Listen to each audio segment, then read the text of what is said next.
Capítulo 20. El día 25 por la mañana Pedro salió de Mojaik, a la derecha del cerro de la pendiente que conducía a la ciudad, delante de la catedral situada en lo más alto. Pedro, cuando el carillón anunciaba el oficio, se apeó del coche y se puso a andar.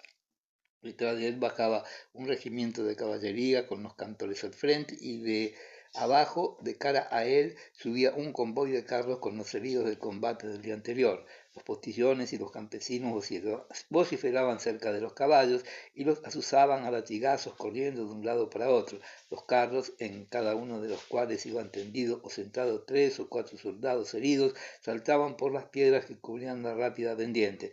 Los heridos, vendados, pálidos, con los labios cerrados y las facciones contraídas, se agarraban a las barandas y chocaban unos contra otros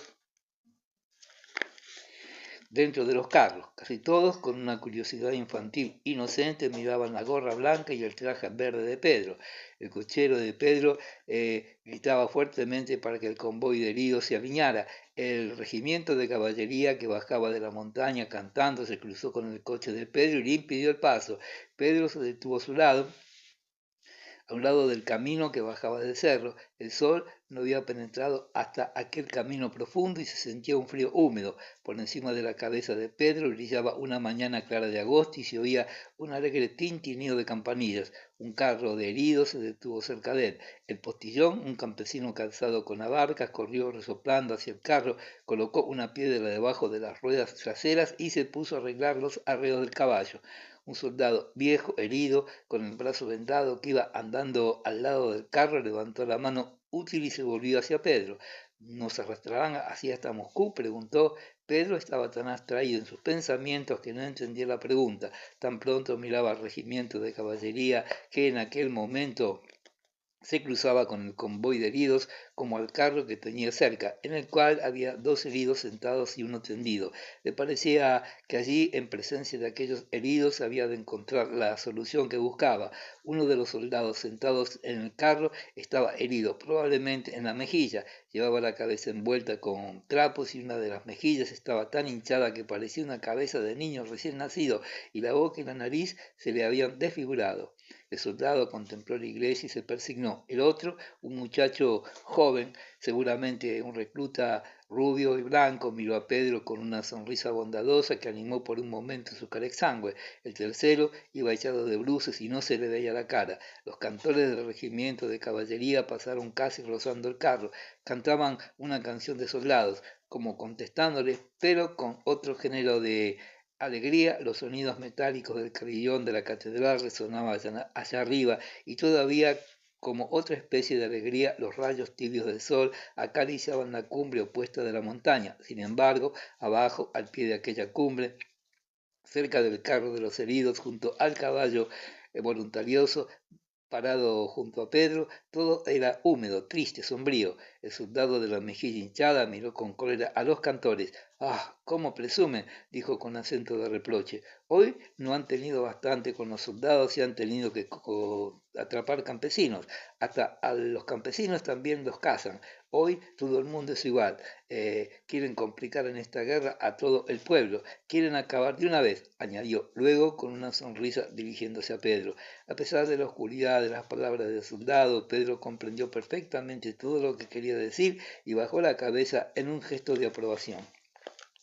La carretera quedó al fin libre. Pedro prosiguió su marcha y se fue un poco más lejos. Miró a ambos lados del camino buscando en la cara conocida, pero no vio más que rostros completamente nuevos para él, de militares de diversos regimientos que miraban con extrañeza su gorra blanca y su levitón verde.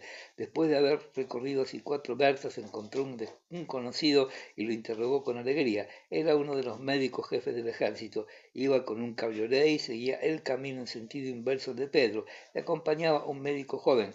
Al reconocer a Pedro, ordenó al cosaco que ocupaba el lugar del cochero que se detuviera. «Conde, ¿cómo se halla aquí vuestra excelencia?», preguntó sorprendido. «Nada, he querido ver esto, pues le aseguro que tiene mucho para ver». Pero se acercó al doctor y se puso a hablar con él explicándole su propósito de tomar parte en la lucha. «¿Por qué quiere usted exponerse a estar Dios sabe dónde, en un lugar desconocido?», preguntó el médico cambiando una mirada con su joven compañero. «El Serenísimo lo conoce usted y seguramente le recibirá gustoso. Créame, hágalo así, amigo mío». El doctor parecía cansado e inquieto. Así pues, ¿cree usted? Quería preguntarle cuál era exactamente la posición de nuestras tropas. La posición de nuestras tropas. Esto no es de mi incumbencia. Vaya usted al pueblo de Tatarinovo. Allá abajo preparan algo. Suba usted a la colina. Desde allí lo verá todo. ¿De verdad se ve? Si quisiera usted... Pero el doctor le interrumpió y se acercó de nuevo a su cabriolet. De buena gana le acompañaría, pero le juro que ya no puedo más con todo esto. Voy corriendo a ver al comandante del cuerpo. Lo hemos arreglado todo como hemos podido. La batalla será mañana y por cada 100 hombres hay que contar por lo menos 20.000 heridos. Y no tenemos ni angarillas, ni camas de campaña, ni médicos para 6.000. Hay 10.000 carretas, pero no es todo esto solo lo que hace falta. Y ahí lo tienes y arréglate como puedas. Pedro pensó entonces que entre aquellos millares de hombres vivos, sanos, jóvenes y viejos que contemplaban su gorra blanca con extrañeza, había seguramente 20.000 destinados a ser heridos o a morir, y que quién sabe si eran los mismos que estaban viendo en aquel momento aquella idea entristeció a Pedro. Pero tal vez morirán mañana. ¿Por qué piensan en otra cosa que en la muerte? Y de repente, por una misteriosa asociación de ideas, evocó la bajada del cerro de Mojaí, el carro con los heridos, el carillón de la catedral, los rayos oblicuos del sol, las canciones de los soldados de caballería. Van hacia la batalla, encuentran heridos y no piensan ni un momento en lo que les espera, y siguen adelante guiñando alegremente los ojos a los heridos, y de todos esos hombres 20.000 están destinados a la muerte, y sin embargo se preocupan de mi gorra. Qué extraño es todo esto, pensó Pedro cuando se dirigía hacia el pueblo de Tatarinovo.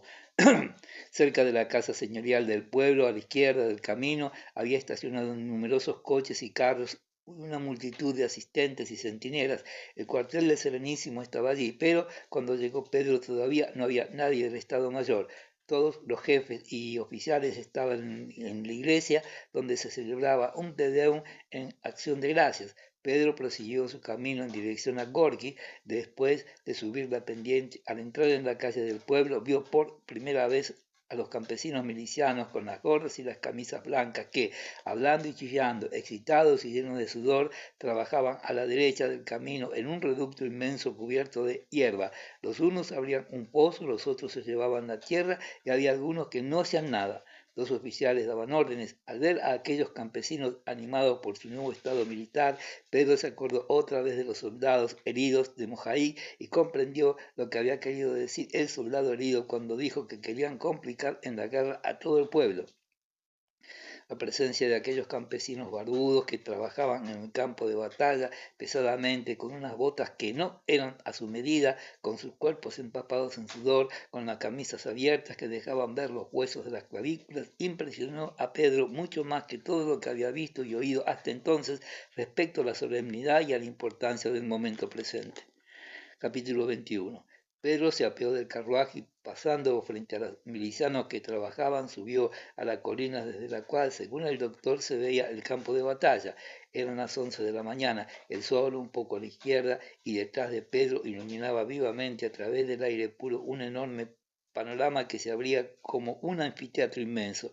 Arriba, a la izquierda, rompiendo la uniformidad del paisaje, deslizábase la carretera de Smolensk que atravesaba un pueblo de blanca iglesia, situado debajo de la colina y a unos 500 pasos de ella. Más allá del pueblo, la carretera atravesaba un puente y serpenteaba subiendo hacia el pueblo de Bariuevo, que se percibía a una distancia de 6 verstas y en el cual se encontraba entonces Napoleón. Detrás de Bariuevo, la carretera desaparecía internándose en el bosque que amarillaba en el horizonte. En aquel bosque de olmos y de abetos, a la derecha de la carretera, brillaba al sol el campanario del convento de Colocha.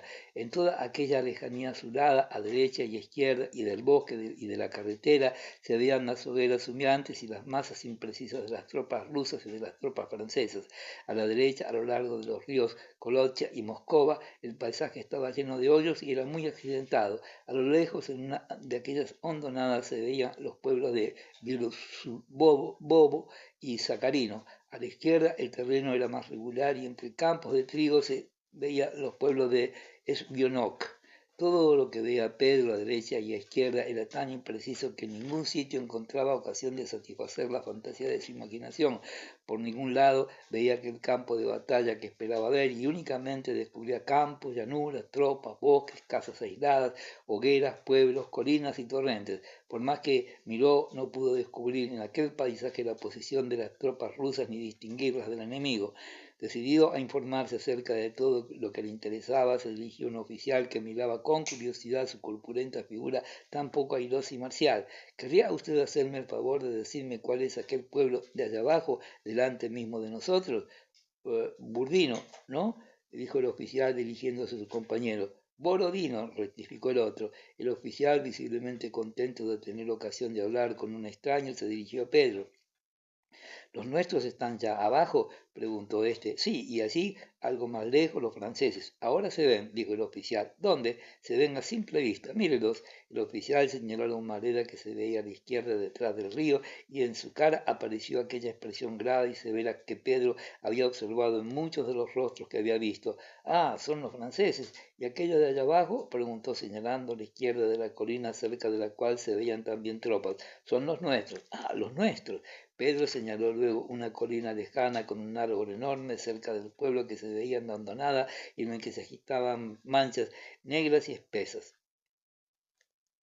nubes de humo. También es él, respondió el oficial. Es el reducto de Shevardino. Nosotros estábamos así, pero hoy está él. Así pues, ¿cuál es nuestra posición? Nuestra posición, repuso el oficial con una sonrisa de complacencia, precisamente se la puedo indicar perfectamente, pues yo mismo he construido casi todos los atrincheramientos. Ve usted allá abajo en el centro, o sea, Borodino, ve usted ese pueblo con la iglesia blanca que tenemos al frente, pues este es el paso para atravesar el Colocha. Ve allí donde hay aquellos montones de heno, es el puente. Allí está nuestro centro. Aquí a la derecha, hacia aquella hondonada está nuestro flanco derecho. Allá abajo está el río Moscova y hemos construido 3 reductos muy fuertes. En cuanto al flanco izquierdo, esto es muy difícil de explicar. Ayer nuestro flanco izquierdo era Shevardino. Ve usted allí donde hay aquel roble. Ahora nuestra ala izquierda ha retrocedido. Vea que el pueblo y aquella humareda es Semyonovac y más allá está la colina de Rayeski, pero no es probable que la batalla sea de aquí. Él ha pretendido tomarnos en una trampa y por esto ha hecho pasar sus tropas hacia este lado. Seguramente luego dará la vuelta dejando a Moscú a la derecha. De todos modos, da lo mismo. Mañana caeremos muchos de nosotros. Un suboficial viejo que se había acercado al oficial mientras estaba dando aquellas explicaciones a Pedro, esperaba silenciosamente el final del discurso de su superior, pero al oír aquellas palabras, evidentemente descontento de la opinión del oficial, lo interrumpió y dijo severamente, hay que ir a buscar cestos. El oficial se cayó un poco confuso, como si comprendiera que se podía pensar que muchos caerían al día siguiente, pero que no estaba bien decirlo. Bien, regresad a la tercera compañía, dijo vivamente el oficial. Luego se dirigió otra vez a Pedro. ¿Y usted quién es? ¿Un médico? No, he venido para ver esto, replicó Pedro, y prosiguió su camino por delante de los milicianos. Ah, esos cerdos, gruñó el oficial que iba detrás de él, tapándose la nariz. Ya están aquí, ya la traen, ya vienen, gritaron de repente muchas voces. Los oficiales, los soldados y los milicianos corrieron hacia la carretera. La procesión que había salido de la iglesia bajaba por la pendiente de la colina de Borodino. Delante, por la carretera polvorienta, marchaba ligera la infantería. Todos los soldados llevaban la cabeza descubierta y los fusiles a la funerada. Detrás de la infantería se oían los cantos de los sacerdotes. Los soldados y los milicianos corrieron descubiertos y pasaron por delante de Pedro. Es nuestra Santa Madre de Dios, nuestra protectora, Iberskaya. Es nuestra Santa Madre de Dios de Smolensk, corrigió otro de los soldados. Los milicianos, tanto los que estaban en el pueblo como los que trabajaban en la batería, dejaron las palas y los picos y se dirigieron presurosamente hacia la procesión. Detrás del batallón que seguía avanzando por la carretera llena de polvo, iban los sacerdotes con sus casullas. Uno era viejo y llevaba hábito y lo acompañaban los monaguillos y los yantres. Detrás de ellos, algunos soldados y oficiales llevaban a cuestas una gran imagen con la cara morena y muy adornada. Era la imagen que se había llevado de Smolensk y que desde entonces seguía al ejército. Una multitud de militares iba, venía y corría alrededor de la imagen haciéndole profundas reverencias. En la cumbre de la colina la imagen se detuvo. Los hombres que la llevaban la dejaron encima de una tela y fueron sustituidos por otros. Los diáconos encendieron otra vez los incensarios y dieron comienzo a la ceremonia de gracias. Los rayos salientes del sol caían perpendicularmente. Un vientecito fresco agitaba los cabellos de las cabezas descubiertas y jugueteaba con las cintas de los lazos que adornaban la imagen. Los cantos bajo el cielo abierto no parecían tan fuertes. Una multitud enorme de oficiales, de soldados y de milicianos rodeaba a la imagen. Detrás de los sacerdotes, en un espacio vacío, se hallaba el diácono y los dignitarios. Un general calvo, condecorado con la cruz de San Jorge, permanecía de pie detrás del sacerdote sin persignarse, esperaba pacientemente el fin de la ceremonia, que sin duda escuchaba para excitar el patriotismo del pueblo ruso. Otro general, en actitud marcial, movía la mano a la altura de su pecho y miraba a su alrededor. Entre aquel grupo de dignatarios, Pedro, que se hallaba mezclado con los campesinos, reconoció a algunos amigos suyos, pero no los miró porque toda su atención estaba concentrada en la expresión grave de aquellos rostros que miraban la imagen con avidez. Tan pronto el diácono, que estaba fatigado porque era la 20ª vez que entonaba los salmos de aquella ceremonia, empezó a cantar perezosamente: Santa Madre de Dios, salvad a vuestros esclavos de la desgracia. Y el sacerdote entonó: venimos a ti para que nos defiendas como detrás de un muro infranqueable. La misma expresión, la conciencia de la solemnidad del momento se diseminó otra vez por todos los rostros y las cabezas se inclinaron aún más profundamente. Los cabellos se agitaron impelidos por el viento y se percibieron suspiros y el rumor del roce de las manos haciendo la señal de la cruz sobre el pecho. De repente la multitud que rodeaba la imagen se apartó y alguien, probablemente un personaje importante, a juzgar por la prisa con que los presentes le hacían sitio, empujó a Pedro y se acercó a la imagen. Era Kutuzov, que inspeccionaba la posición. Al entrar en Tatarinovo se había acercado para asistir a la ceremonia de acción de gracias.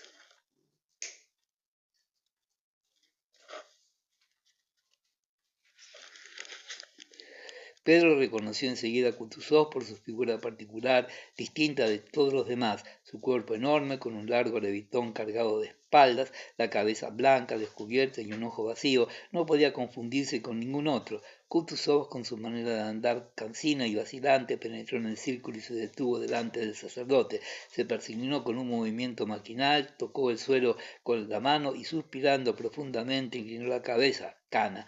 Leninsen y el séquito venían detrás de él. A pesar de la presencia del generalísimo, que atraía la atención de los oficiales superiores, los soldados y los milicianos continuaron rezando sin mirarlo. Cuando acabó la ceremonia, Kutuzov se acercó a la imagen, se arrodilló y pesadamente, y haciendo una gran reverencia, tuvo luego que hacer un gran esfuerzo para poder levantarse, pues se lo impedía su obesidad. Por fin lo consiguió con todo el semblante congestionado por el esfuerzo y con una expresión infantil e inocente fue a besar a la imagen y volvió a saludar con la mano hasta tocar el suelo. Los generales siguieron su ejemplo y lo mismo hicieron los oficiales. Después de ellos, empujando los unos a los otros, resoplando fuertemente, con la cara congestionada y llenos de emoción, los soldados y los milicianos se acercaron a su vez a la imagen sagrada. Capítulo 22. Arrastrado por la oleada de la multitud, Pedro miró a su alrededor. Conde Pedro Kirilovich, ¿cómo es que estás aquí?, dijo una voz fuerte dominando el tumulto. Pedro se volvió. Boris Dubreskoy, sacudiéndose el pantalón que se le había manchado de polvo al arrodillarse ante la imagen, se acercó sonriendo a Pedro. Iba vestido elegantemente con un estudiado propósito de parecer marcial. Llevaba una túnica negra y, lo mismo que Kutuzov, un látigo en bandolera. Entre tanto, Kutuzov regresó al pueblo y se sentó a la sombra de la casa más próxima, en un banco que un cosaco le había llevado precisamente y que otro cosaco se había apresurado a cubrir con una pequeña alfombra. Un séquito brillante y numeroso rodeaba al generalísimo. La imagen iba más lejos, acompañada de la multitud. Pedro, hablando con Boris, se detuvo a 30 pasos de Kutuzov, explicaba a sus amigos su intención de tomar parte en la batalla y los motivos que le habían impulsado a ir a la posición. Lo mejor, según será que hagas lo que te diga, repuso Boris. Yo te haré los honores del campo. Desde el puesto del conde Benningsen lo podrás ver todo muy bien. Yo estoy agregado a su cuartel, he de hacerle uniforme y si quieres recorrer la posición, ven con nosotros. Iremos primeramente al flanco izquierdo y volveremos enseguida. Te ruego que me hagas el honor de pasar la noche en mi casa. Jugaremos una partida para distraernos. ¿Conoces a Dmitri Surgiyevsky? Se aloja también aquí, añadió indicando la tercera casa del pueblo de Gorki. Pero yo quería ver el flanco derecho, objetó Pedro. Dicen que está muy bien fortificado. Quisiera atravesar el Moscova y ver toda la posición. Ah, no es posible. Lo más importante es el flanco izquierdo. Bien. ¿Podrías decirme ahora dónde está el regimiento del príncipe Volkonsky, de Andrés Nikolayevich? Hemos de pasar por delante de su casa. Yo te acompañaré. Bien. ¿Y el flanco izquierdo? Si hemos de decir la verdad entre nosotros, nadie sabe la posición que ocupa nuestro flanco izquierdo, dijo Boris con tono confidencial y bajando la voz. El conde Benningen no se ha ocupado de él en absoluto. Tenía el propósito de fortificar la otra colina, allá abajo, pero no por ese lado. Pero el Serenísimo no lo ha querido o le han convencido.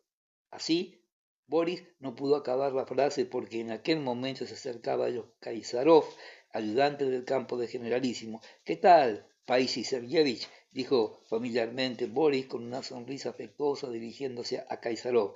Estoy intentando explicarle al conde la posición. Es admirable la manera como el generalísimo sabe adivinar los propósitos de los franceses. ¿Habláis del flanco izquierdo? Preguntó Kaysarov. Sí, precisamente. Nuestro flanco izquierdo será muy fuerte. Aunque Kutuzov había echado del Estado Mayor a todos los inútiles, Boris había sabido mantenerse en el cuartel general y se había situado cerca del conde Benningen. Benningen, como todos aquellos cerca de los cuales lograba situarse Boris, consideraba al joven príncipe de Ureskoy como un hombre inapreciable. En el mando del ejército había dos partidos distintos, el partido de Kutuzov y el de Benningen, que era jefe del Estado Mayor. Boris era el segundo del segundo partido y nadie sabía tan bien como él, demostrando un respeto servil a Kutuzov, dar a entender que el viejo generalísimo no servía para nada y que todo lo hacía Benningen. Había llegado el momento decisivo de la batalla que había de hundir a Kutuzov y darle el poder a Benningen, y si Kutuzov salía victorioso era preciso demostrar que el mérito era de Benningen. En todo caso, al día siguiente serían distribuidas muchas recompensas y habría ascensos, y por esto Boris estaba inquieto y nervioso.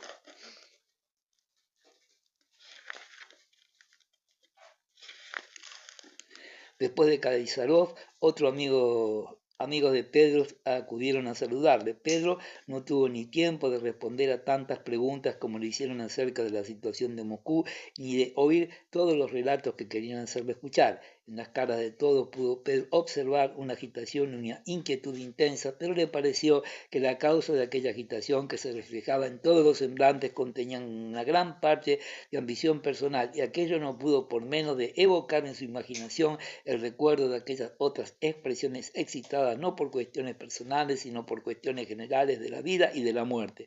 Kutuzov vio a Pedro y al grupo que la rodeaba. Decirle que venga, ordenó el generalísimo. Un ayudante de campo se apresuró a cumplimentar la orden y Pedro se dirigió hacia el banco donde estaba sentado Kutuzov. Sin embargo, antes que él, un soldado se aproximó al viejo. Era Dolokhov. ¿Cómo es que estás aquí? Preguntó Pedro. Están canalla que se mete por todas partes. Le contestaremos. Está degradado y ahora ha de hacer méritos. Ha presentado unos proyectos y esta noche ha de ir hasta las líneas enemigas. Hay que reconocer que es un valiente. Pedro se descubrió y se inclinó respetuosamente delante de Kutuzov. He pensado que si exponía este proyecto a vuestra excelencia, decía Dolokhov, podrían echarme de aquí o decirme que ya sabe usted lo que tengo a contarle, aunque esto sea humillante para mí. Está bien, pero si tengo razón, entonces puedo ser útil a la patria por la que estoy dispuesto a morir. Está bien, está bien. Y si vuestra excelencia necesita un hombre dispuesto a jugarse la vida, le suplico que se acuerde de mí. Tal vez pueda serle útil. Está bien, repetía Kutuzov mirando a Pedro. En aquel momento, Boris, con su habilidad de cortesano, se puso al lado de Pedro, muy cerca del jefe y con el aire más natural del mundo y con tono distraído, como si continuara una conversación emprendida antes, le dijo a Pedro: los milicianos, como quien no hace nada, se han puesto camisa limpia para prepararse a morir. ¡Qué heroísmo, conde! Boris dijo esto evidentemente para que el Serenísimo lo oyera. Sabía que Kutuzov escuchaba sus palabras y en efecto el general jefe, dirigiéndose a él, le preguntó: ¿qué dices de los milicianos que se preparan para mañana, excelencia? Se han puesto sus camisas limpias, dispuestos a morir. Ah, son unos hombres admirables. No hay otros como ellos, dijo Kutuzov, entornando los ojos y bajando la cabeza. Esa gente vale mucho. Luego se dirigió a Pedro. ¿Queréis oler la pólvora? Sí, huele muy bien. Tengo el honor de ser un adorador de vuestra esposa. ¿Sigue bien? Mi vivac está a vuestra disposición. Y como suele sucederles a los viejos, después de haber dicho esto, se puso a mirar a su alrededor como si hubiera olvidado de lo que tenía que decir. Por fin se acordó de lo que buscaba y envió a buscar a Andrés Sergeyevich Kaysarov, hermano de su ayudante de campo. ¿Cómo son aquellos versos de Marín? Como dicen aquellos que ha escrito para Yerakov: entrarás de maestro en el cuerpo, recítamelos. Kaysarov declaró los versos y Kutuzov, sonriente, se puso a marcar el ritmo moviendo la cabeza. Cuando Pedro se alejó de Kutuzov, Dólokhov se le acercó y le tomó las manos, estrechándolas con efusión. Estoy muy contento de encontrarme aquí, conde, le dijo en voz alta con una resolución de una gravedad particular, sin sentirse cohibido por la presencia de personas extrañas. En la víspera de un día que solo Dios sabe quién quedará vivo, estoy muy contento de tener ocasión de decirte que deploro el equívoco que se ha producido entre nosotros y que desearía que no me guardaras rencor. Te suplico que me perdones. Pedro miró a Dólokhov sonriendo sin saber qué decirle. Dólokhov, con los ojos llenos de lágrimas, abrazó a Pedro y lo besó. Boris habló unos instantes con su general y el conde Beningen, dirigiéndose a Pedro, le propuso que fuera con él a la Zuriña. Lo encontrará usted muy interesante, le dijo. Ah, sí, ya lo creo, repuso Pedro. Desde luego me interesa mucho. Media hora más tarde, Kutuzov se marchó hacia Tatarinovo, y Beningen, con su séquito al que se había agregado Pedro, salió con dirección a su puesto. Capítulo 23. Desde Gorki, Beningen descendió por la carretera principal hacia el puente que el oficial había señalado a Pedro desde la colina como centro de la posición y cerca de la cual había unos grandes montones de hierba que olían a heno. Por el puente entraron en el pueblo de Borodino. Una vez allí, torcieron a la izquierda y atravesaron una cantidad enorme de tropas y de cañones y subieron a la cumbre de la colina, donde unos milicianos cavaban la tierra. Era un reducto que aún no tenía nombre y al que más tarde se lo llamó Rayeski, o sea, la batería de la colina. Pedro no concedió una atención particular a aquel reducto porque no sabía que aquel lugar sería para él el más memorable que,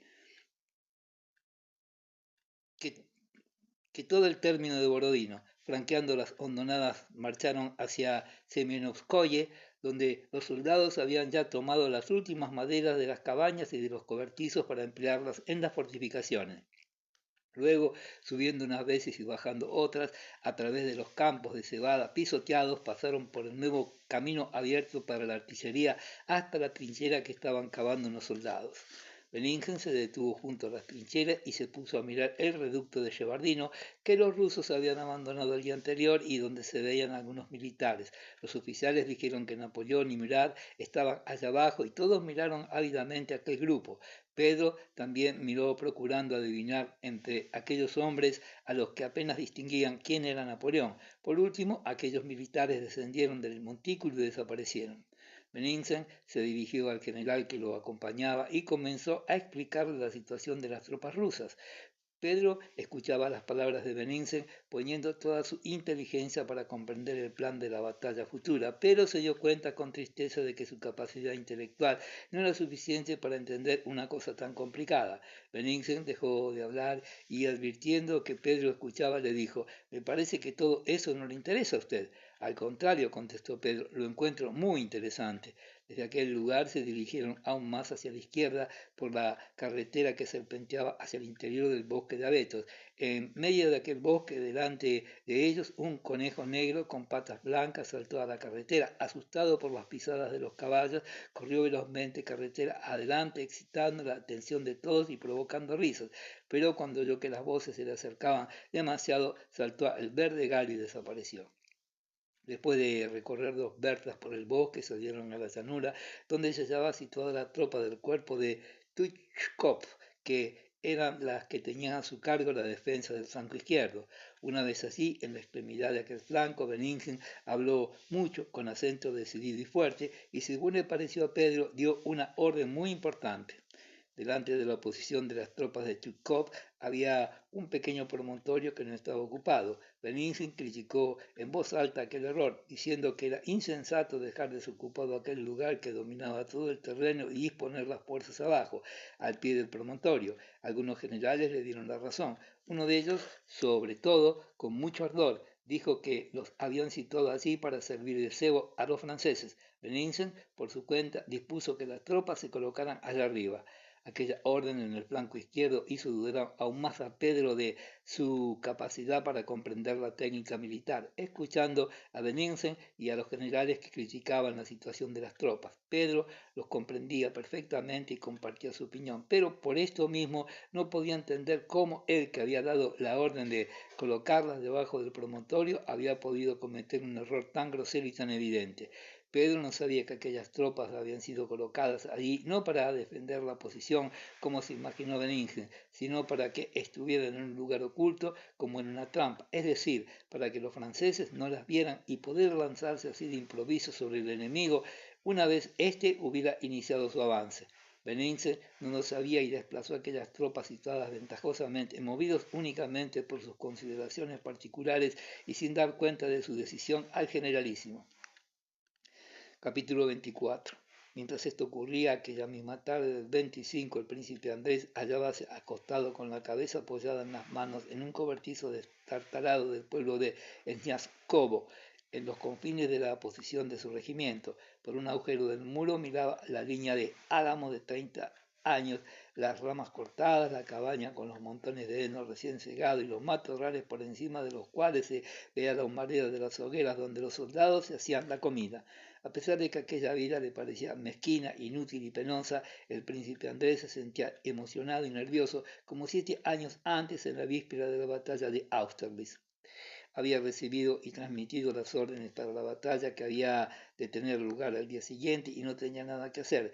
Por sus pensamientos simples, claros y por consiguiente terribles, no lo dejaban tranquilo. Sabía que la batalla del día siguiente había de ser la más espantosa de todas aquellas en las cuales había participado y la posibilidad de la muerte por primera vez en su vida, sin relacionarla con los vivos y sin pensar en lo que sentirían los demás, no solo hacia él mismo, sino hacia su alma, se le presentaba casi como una certidumbre sencilla y emocionante. El objetivo de aquella vocación, todo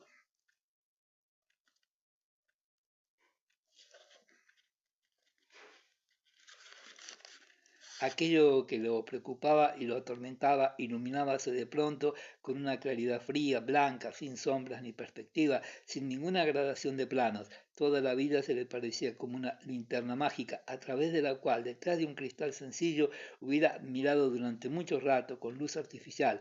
Ahora veía sin ningún cristal, a la clara luz del día, tanto aquellas imágenes mal colocadas. Sí, sí. Estas son las imágenes falsas que me han conmovido, que me han entusiasmado, que me han hecho sufrir, se decía, recordando los cuadros principales de la linterna mágica de su vida, que en aquel momento veía a través de la idea clara de la muerte. He aquí estas figuras pintadas groseramente que se presentaban como una cosa antigua y misteriosa, la gloria, el bien público, el amor de la mujer, la misma patria. Qué hermosos me parecían estos cuadros, qué sentido más profundo tenían a mis ojos, y todo sencillo, pálido y absurdo a la luz fría de este amanecer que se produce en mi alma. Tres dolores de su vida detuvieron particularmente sus pensamientos: su amor por la mujer, la muerte de su padre y la invasión de los franceses, que habían conquistado ya la mitad de Rusia. El amor, aquella muchachita me parecía llena de una fuerza misteriosa. La amaba y forjé muchos planes poéticos sobre el amor y sobre la felicidad que me esperaba a su lado. Qué imbécil fui. Creía en un amor ideal que había de conservarme su fidelidad durante un año de ausencia, como la tierna paloma de la fábula. Ella tenía que morir al separarse de mí. Todo esto es muy sencillo, pero es horriblemente feo. Mi padre también había alimentado ilusiones, construyó Lisiagori, que consideraba como su tierra, como su país, pero llegó Napoleón y sin conocer siquiera su existencia destruyó Lisiagori y toda su vida. Y la princesa María dice que esto es una prueba que el cielo nos ha enviado. ¿Y para qué esta prueba si él ya no existe, si ya no estará jamás entre nosotros? La patria, la pérdida de Moscú, y mañana me matarán y tal vez no será un francés sino uno de los nuestros, como aquel soldado que ayer disparó su fusil sin saber lo que se hacía junto a mi oído, y los franceses me tomarán luego por la cabeza y por los pies y me echarán a una fosa para que no les infecte. Después se formarán nuevas condiciones de vida que serán habituales para los demás, y yo no las conoceré porque yo no estaré aquí como mi padre. Contemplo la línea de álamos cuyas hojas verdes y plateadas brillaban a la luz del sol. Morir, que maten mañana, que me maten, que pase todo esto y yo miré para siempre. Se representaba vivamente su ausencia de esta vida y aquellos álamos con su claridad y su sombra y aquellas nubes algodonosas y aquellas humaredas de las fogatas del campamento se transformaban a sus ojos y adquirían formas terribles y amenazadoras. Sintió un escalofrío que le recorrió la espalda, salió del cobertizo y empezó a pasearse. Detrás del cobertizo se oían voces. ¿Quién ha escrito el príncipe? El capitán Timokhin, con la nariz encarnada, el antiguo comandante de la compañía donde estaba Dolokhov, que a causa de la falta de oficiales era jefe de batallón, entró tímidamente en el cobertizo. El ayudante de campo y el cajero entraron detrás de él. El príncipe se acercó a ellos, escuchó lo que le habían de decir los oficiales sobre el servicio, le dio algunas órdenes y se disponía a dejarlos marchar cuando oyó una voz conocida que gruñía. ¿Qué diablo? En aquel instante un hombre chocó contra alguna cosa. El príncipe Andrés miró hacia el interior del cobertizo y vio a Pedro que había tropezado con un trozo de leña. Al príncipe le resultaba desagradable ver a la gente de su mundo, pero la presencia de Pedro le molestó aún más, porque le recordó todos los momentos penosos que había pasado durante su última estancia en Moscú. Ah, eres tú. ¿Qué viento te trae por aquí? En verdad que no te esperaba, dijo, y al pronunciar estas palabras en sus ojos y en toda la expresión de su cara se reflejó una viva hostilidad. Pedro lo advirtió enseguida. Habíase acercado al cobertizo en una disposición de espíritu animoso y cordial, pero al darse cuenta de la expresión del príncipe se sintió cohibido y no supo qué decir. He venido así, pues he venido porque esto me interesa, balbució. He querido ver la batalla. Sí, sí, y los hermanos masones que dicen de la guerra, dijo irónicamente el príncipe Andrés. ¿Cómo no lo impiden? Y luego, modificando el tono de sus palabras, preguntó, ¿y qué dicen por Moscú? ¿Qué hacen los de casa? ¿Han podido llegar a Moscú? Sí, han llegado, me lo ha dicho Julia Dureskoy. Ido a verlos, pero no los he encontrado. Se habían marchado a la finca de las afueras de Moscú. Capítulo 25.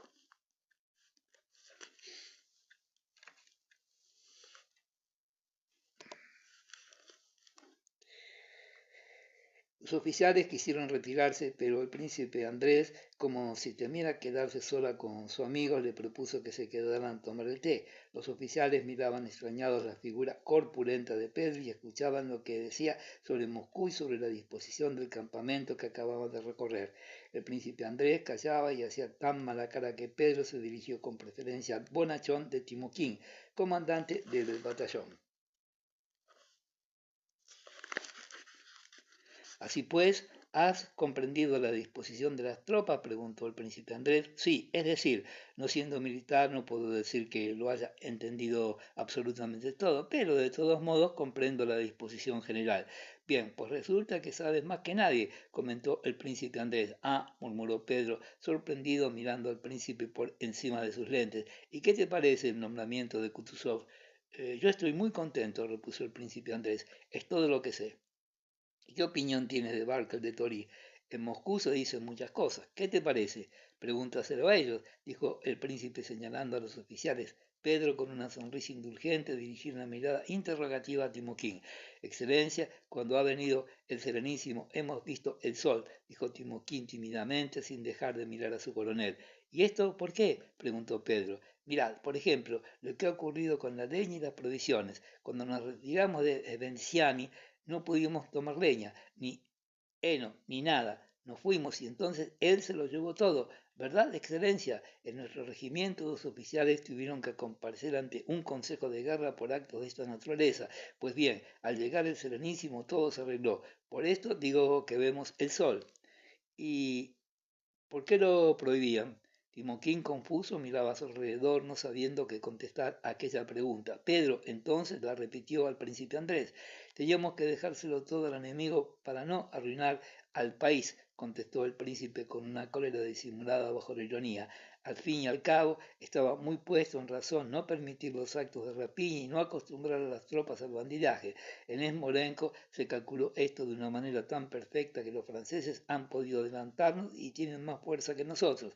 Hizo una breve pausa y luego añadió con voz aguda, casi gritando, no puedo comprender que allá abajo nos hayamos batido por primera vez por Rusia y que las tropas estuvieran animadas por un sentimiento que yo nunca había visto y que hayamos hecho retroceder 2 veces seguidas a los franceses. Este éxito ha aumentado 10 veces nuestras fuerzas, ha ordenado retroceder y todas las pérdidas y todos los esfuerzos han sido inútiles. No pensaba en la traición, lo hacía todo con buen fin, pero por esto las cosas no marchan. No marchan porque ha reflexionado demasiado, con demasiada exactitud, como corresponde a un alemán. ¿Cómo te lo diré? Verás, por ejemplo, tu padre tiene un criado alemán. Es un buen criado que cumple muy bien sus obligaciones y satisface todas sus exigencias.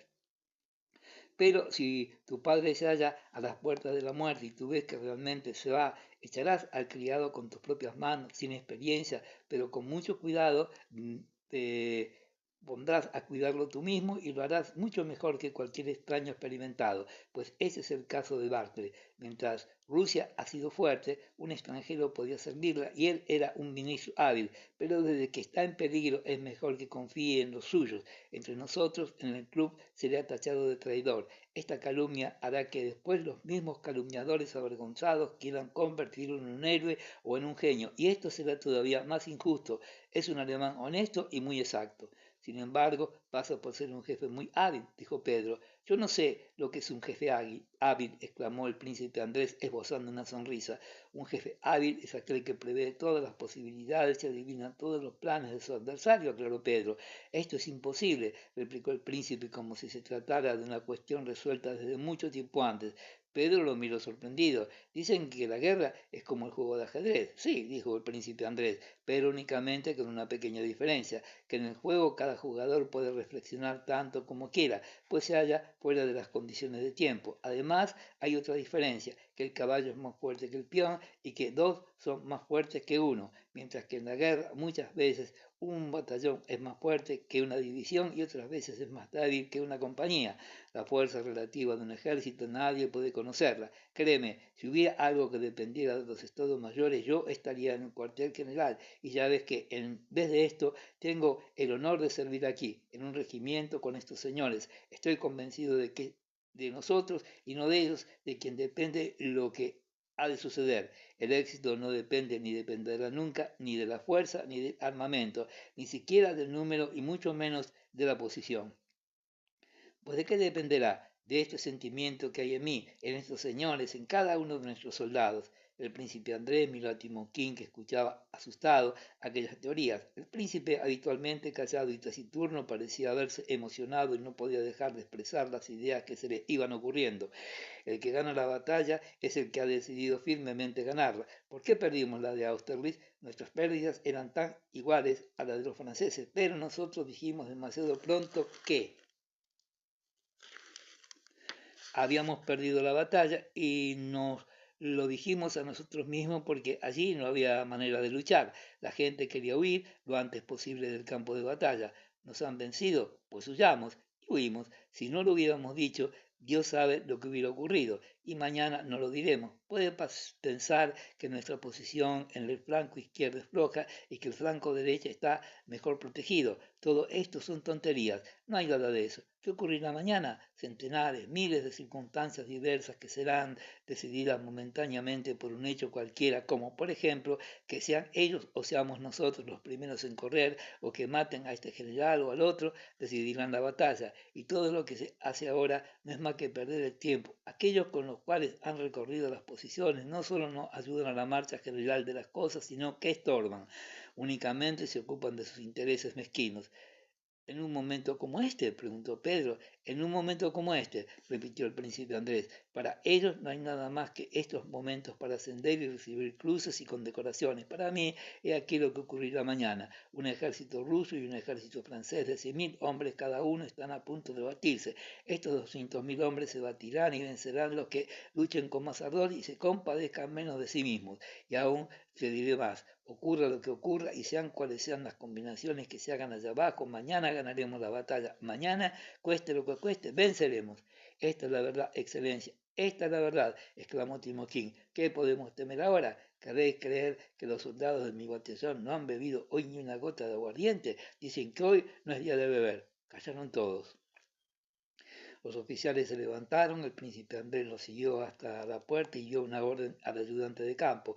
Cuando los oficiales se hubieron marchado, Pedro se acercó al príncipe. Quería decirle algo, pero en aquel momento se oyó en la carretera, no mucho más allá del cobertizo, el ruido de la cerradura de 3 caballos. Al mirar hacia aquella dirección, el príncipe Andrés reconoció a Wolfsogin y a Clausewitz, acompañado de un cosaco. Atravesaron el prado hablando y Pedro y el príncipe, y sin querer, oyeron las frases siguientes. La guerra ha de ser transportada al espacio. No puedo prestaros la alta apreciación de una opinión como esta. Oh, sí, el objetivo es debilitar al enemigo, y en este caso no se pueden tomar en consideración las pérdidas individuales, repuso la otra voz. Transportar la guerra al espacio, repitió el príncipe Andrés, indignado cuando los jinetes se alejaron. Al espacio. Yo tenía un padre, un hijo y un hermano en Lissagori, pero a él no le importa nada de esto. ¿Ves lo que te decía? Estos señores alemanes no solo no ganarán mañana la batalla, sino que servirán de estorbo tanto como podrán, porque en sus cabezas alemanas no hay más que razonamientos y porque en sus corazones no existe la única cosa que mañana necesitaremos, aquello que tiene Timokín. Ellos le han dado toda Europa y ahora quieren venir a enseñarnos. Buenos maestros. Así pues, ¿creéis que mañana ganaremos? Preguntó Pedro. Sí, sí, dijo distraídamente el príncipe Andrés. La única cosa que haría yo si tuviera poder sería no hacer prisioneros.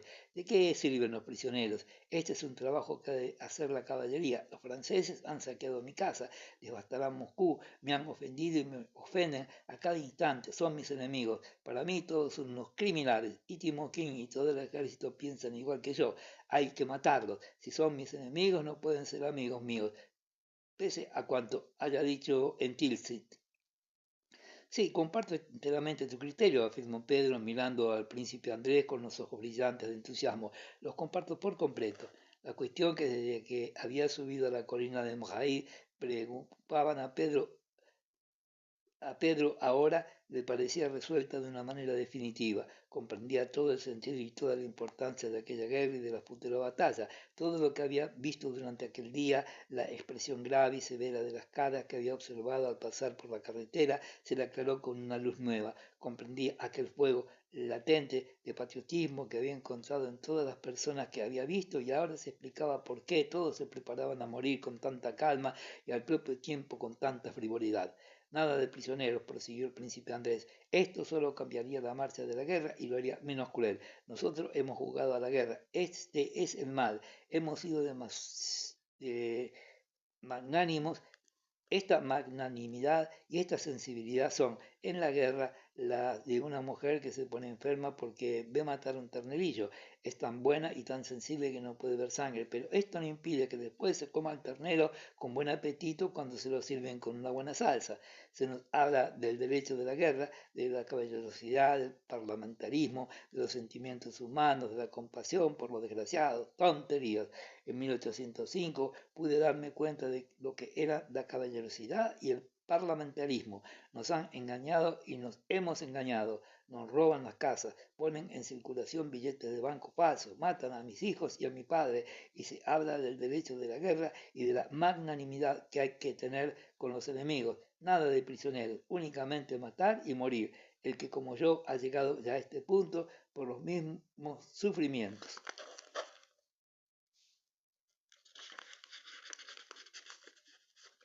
El príncipe Andrés, que creía que le era indiferente que Moscú fuera tomado como lo había sido Smolensk, se interrumpió bruscamente y un sollozo inesperado le agarró toda la garganta.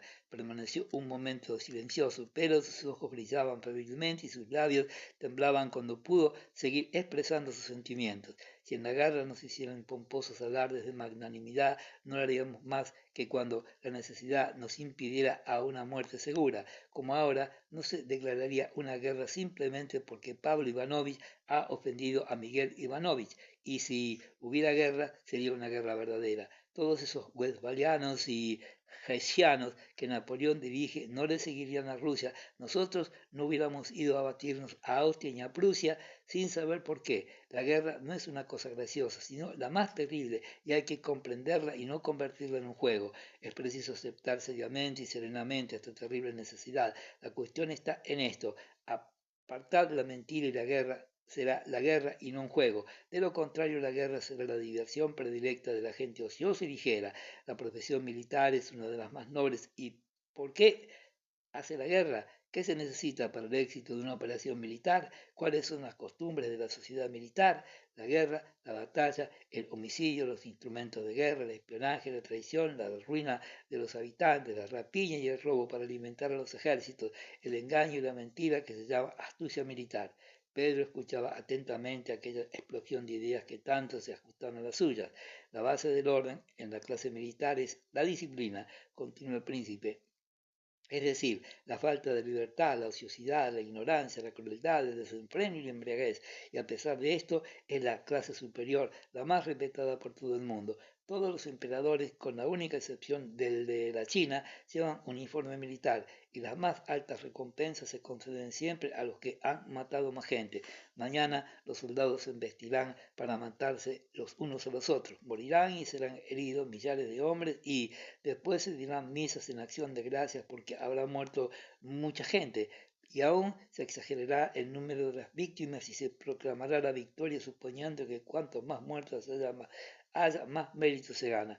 Que Dios los mire desde allá arriba y los escuche. Ah, amigo mío, hace tiempo que la vida es imposible. Creo que empiezo a comprender demasiado y para el hombre no es bueno conocer el árbol de la ciencia, del bien y del mal, pero esto no durará mucho. ¿Te duermes? Para mí también es hora de descansar. Vete a Gorki. Oh, no, replicó Pedro mirando al príncipe Andrés con ojos asustados. Vete a Gorki, antes de la batalla. Es preciso dormir.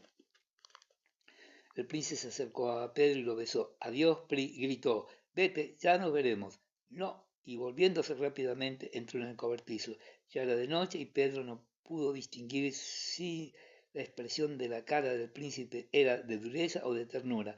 Permaneció unos momentos inmóvil, preguntándose si había de seguir al príncipe o marcharse a su casa. No, murmuró. Sé que es nuestra última entrevista. Suspiró profundamente y emprendió el camino de Gorki. El príncipe Andrés entró en un cobertizo y se tendió sobre una alfombra, pero no pudo conciliar el sueño. Cerró los ojos, unas imágenes sucedían a otras imágenes. Se detuvo mucho rato en una con alegría. Recordaba vivamente una velada de San Petersburgo. Natalia, emocionada y con el semblante animado, le contaba que el verano anterior, yendo a buscar setas, se había perdido en un bosque inmenso. Le describía desordenadamente la profundidad de la selva, los rincones del bosque, la conversación que había tenido con un criador de abejas, y a cada momento, rompiendo la narración, decía: no, no puedo, no sé explicarlo, no, usted no puede comprenderme. Y él tuvo que tranquilizarle y decirle que la comprendía perfectamente, y en efecto comprendía todo lo que ella quería decirle. Natacha estaba disgustada de su relato porque comprendía que no acertaba a expresar aquella sensación viva, poética, que había sentido durante su correría por el bosque. Aquel viejo era un encanto y el bosque estaba muy oscuro y tenía aquel hombre tanta dulzura. No, no lo sé explicar, decía ella emocionada y ruborizándose. El príncipe Andrés, al evocar aquel recuerdo, sonreía con la misma sonrisa alegre con que miraba entonces a los ojos de Natacha. Lo comprendía, pensaba el príncipe Andrés, y no solo lo comprendía, sino que era precisamente aquella fuerza de espíritu, aquella franqueza, aquella frescura del alma que el cuerpo parecía envolver lo que yo más amaba en ella. Lo amaba todo, era tan feliz, y de repente recordó el final de la novela. Para él nada de aquello era necesario. Él no veía ni comprendía nada. Él no veía más que una muchacha bonita y lozana con la cual no había de unir su destino. Y yo, murmuró, y pensar que él todavía vive y está alegre y satisfecho. Como si hubiera sentido que le tocaban con un hierro candente, el príncipe se levantó y se puso a pasearse por delante del cobertizo.